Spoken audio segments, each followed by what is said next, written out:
Hello friends, in this video I am going to show you how to add Auth to a Next.js app using AWS Amplify, and by the end of the video you will be able to add a login and sign up feature to a Next.js app, protect client-only pages, protect server-rendered pages, and also protect your Next.js API endpoints. To follow along, you just need to have an AWS account and make sure you have the Amplify CLI command installed. I will link to 2-minute steps on how to do that in the description. Go to your AWS console and search for Amplify. You should also open it when you find it. Now, when you have the Amplify page open, click the Build an App button and select Build an App from the drop-down. Give the app a name and click the Confirm Deployment button. When the deployment is done, click the Launch Studio button to open Amplify Studio in a new tab.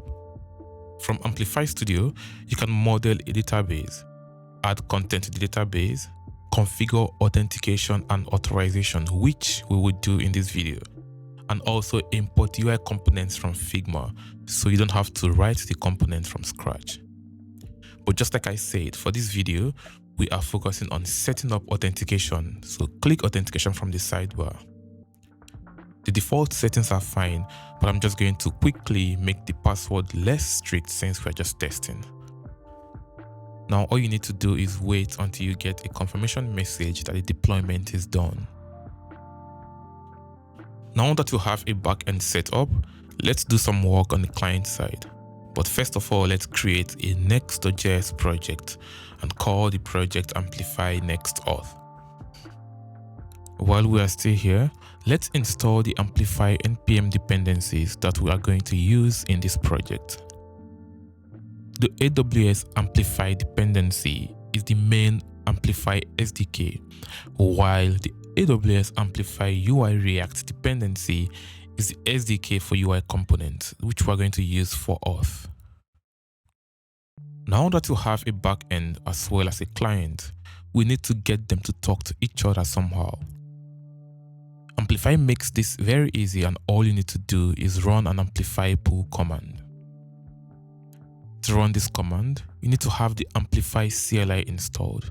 You can follow the link in the description to learn how to install and configure it in just 2 minutes.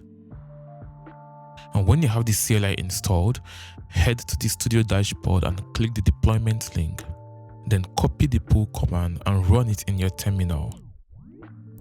Amplify Studio will need you to confirm that the request came from you, so just click yes and head back to the terminal. The CLI will also ask you a few questions about the project, so it knows how best to set it up. Pick the default answer for most of it except for the source directory, which is the root, the distribution directory, which is the .next folder, and the start command, which for Next.js is npm run dev. All these changes are just unique to Next.js, so if you're setting up a React project, it should be the default for all of them. At the end of the setup, we get a configuration file which you should never commit, as well as an Amplify folder with all the backend details. Before we can use the Amplify SDK, we need to configure it at the root level of your project. Next.js uses the _app.js file in the pages folder as its root, so we can configure Amplify here. First of all, import Amplify from the SDK. Then import the configuration file that was generated when you ran the pull command from the previous step. Now you can call the amplify.configure function and pass it the configuration.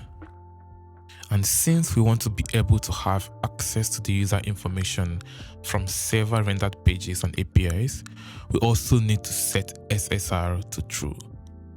At this point, we have everything set up. We can now start protecting our Next.js pages. I think we should start with client-only authorization since it's the easiest. Open the index.js file in the pages folder and delete everything in the folder. Once you have done that, create a page component that receives the user and the sign-out function. The component can receive these props when we wrap it using the with authenticator higher order component. You can import the components from the Amplify UI library we installed earlier. You can then show the username and also create a sign out button using the sign out function that we got from the props. Run the Next app from the CLI to start the app, and when you've done that, head to the address in the browser. Since we wrapped the home page using with Authenticator, Amplify won't let us see the page unless we sign up or sign in. Click the Create Account tab and fill out the form. Amplify will send you a confirmation code to the email you provided. Use the code to confirm the email. You will now have access to the home page, which shows the user ID and the sign out button. The authentication token is also stored in the browser storage, so even when you try to authorize server-rendered pages and APIs, the browser will have a token to show for it.